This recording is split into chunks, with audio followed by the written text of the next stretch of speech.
Ça, c'est l'actuel incinérateur d'Échillais. Ici, bientôt devrait s'élever un centre multifilière de retraitement des déchets. Pour l'association Pays Rochefort et Alerte, opposante au projet, on joue sur les mots. C'est tout simplement un hyper-incinérateur qui va être construit pour accueillir les poubelles grises de Rochefort, mais aussi d'Oléron, Royan et 97 communes en tout.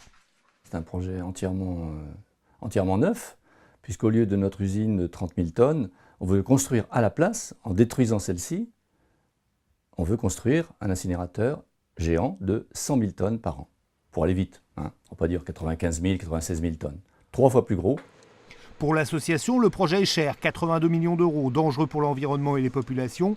Il existe, dit-elle, des solutions alternatives déjà éprouvées, comme de renforcer la politique du tri et du recyclage, plutôt que de se lancer dans une fuite en avant.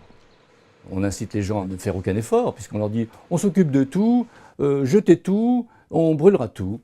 Bon, c'est la solution de facilité, mais c'est une solution aberrante, qui ne va pas du tout dans le sens du progrès.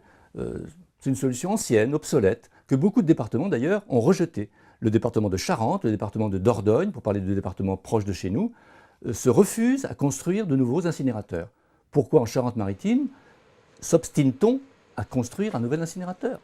Bernard Grasset, maire de Rochefort et président du syndicat porteur du projet Absent de France, n'a pu nous répondre sur le dossier. En attendant, l'association, elle, mobilise, réunion d'information, manifestation, pétition. Elle souhaite que les élus changent d'avis. Une enquête d'utilité publique sur la future usine doit se dérouler en cette fin d'année.